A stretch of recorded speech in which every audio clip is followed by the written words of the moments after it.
Lucis Trust, a non-profit, non-political, and non-sectarian organization on the roster of the Economic and Social Council of the United Nations and concerned with the establishment of world cooperation and goodwill, presents Inner Sight with your host, Robert Anderson.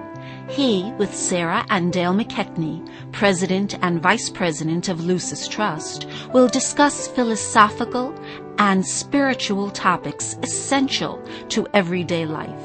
Now here's your host, Robert Anderson. Welcome. Inner sight is simply seeing that which is always present, but not yet fully recognized. You have, within you, the ability to see yourself and the world around you in a new way with new eyes. So, stay with us and together we'll look at the world and ourselves with inner sight. Our topic for today, harmlessness. And before we explore this topic, I'd like to say a few words about Alice Bailey, founder of the Lucis Trust. Lucis Trust sponsors this program. Alice Bailey wrote 24 books of esoteric philosophy, and those 24 books are the main inspiration for the dialogue that you hear on this show. And the following thought is also from the works of Alice Bailey. If harmlessness is the keynote of your life, you will do more to produce right, harmonious conditions in your personality than in any amount of discipline along other lines. We'd all agree that harmlessness is a good thing, but why do people find it so hard to understand what true harmlessness is? I think one reason might be that we, because we're part of the problem, we bring a view that's too personal to our understanding of harmlessness. Personal towards ourselves and too personal in our view of our effect on others. It causes problems because our concern is focused on our own personal reactions and on the reactions of other personalities around us.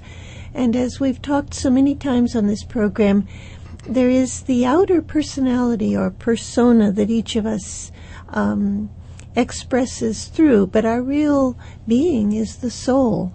And on the level of the soul, we are one. When we put all of our concern on the right, what we think are right reactions from the personalities around us and on pleasing our own personality, sometimes that's at the expense of real principles, of real moral values, and of real lasting considerations. We'll put a temporary kind of peace and harmony before real spiritual principles. And I think that's one place where harmlessness becomes confusing to people. Right. It stems, as you say, from the focus, too much of a focus on the personal self. And that's inevitable, I guess, because we're all come up through that stage of the personal self, the little ego. And we want to be pleased. Right. And sometimes in our efforts to please, we tend to harm other people by the things we say or the things we do or in the actions that we do. And then we say, I cannot win. Is that what we say? I give up. I give up because that person's impossible. Yeah, that they don't bend to my will. So we tend to criticize them, and we tend to take gossip about them and so forth, and all of that is harmful. It may not seem harmful, but it's injecting kind of a negative thought forms into the ethers and into the consciousness of the surrounding area. And so all of that, people in their becoming more and more sensitive today, and they pick up on these things, and they are hurt by what other people say about them. And so it's but isn't that being too concerned with their own personalities and their own feelings, their own sensitivities? Should we cater to those or demand that others cater to our sensitivities? No, I think it's a matter of all of us understanding that the things we do, and the reactions of our emotional nature can sometimes be detrimental. Yes, but I don't think you're saying, I don't think any of us would say that harmlessness means you can never say what you really think. Because if that's the case, you're just bottling up inside what your view really is. And as we know, that can lead to an explosion that in fact does real damage, much worse than letting it out in little spurts. I think what the real key is to watch what you think, to monitor on the level of thought.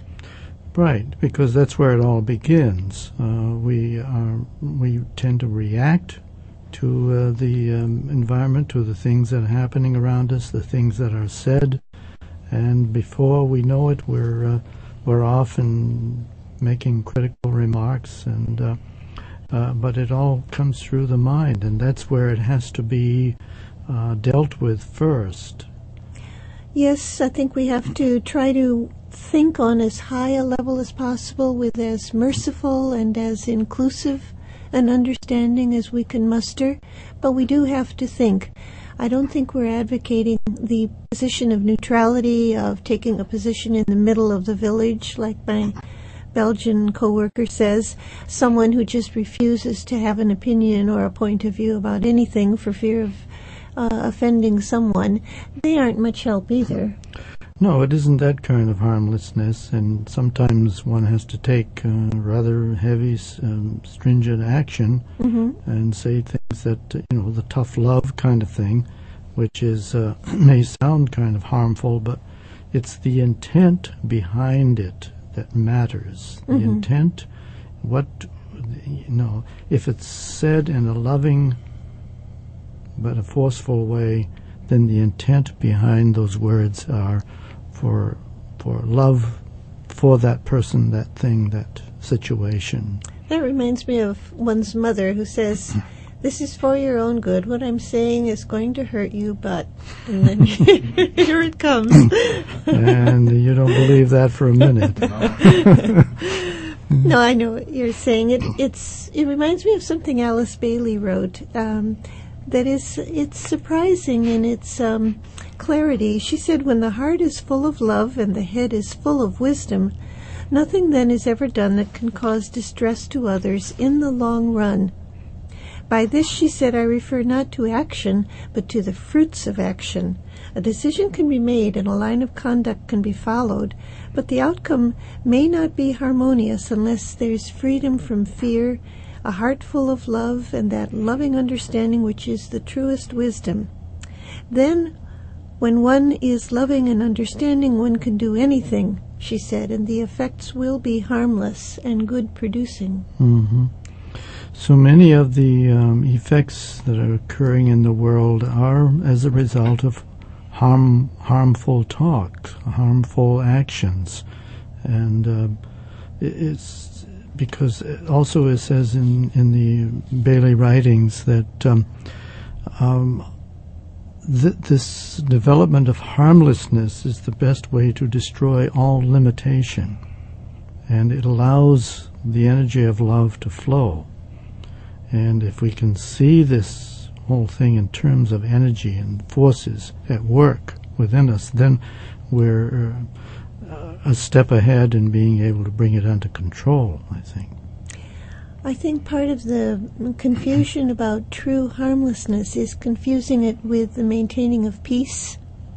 And in fact, peace is an outcome of right conditions, not the cause of them.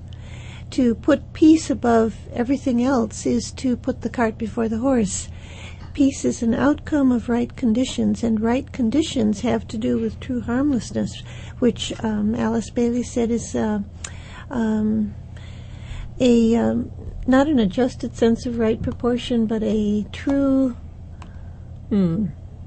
An adjusted sense of right proportion. Adjusted sense of right proportion, have I got it right? Yeah. Yeah, I think that's really the key, that all is taken into balance, all is weighed and measured, and the greater principle is put above the lesser principle. There are principles that we all live by, but they aren't necessarily the highest principles. And I think that's where the soul's judgment comes in.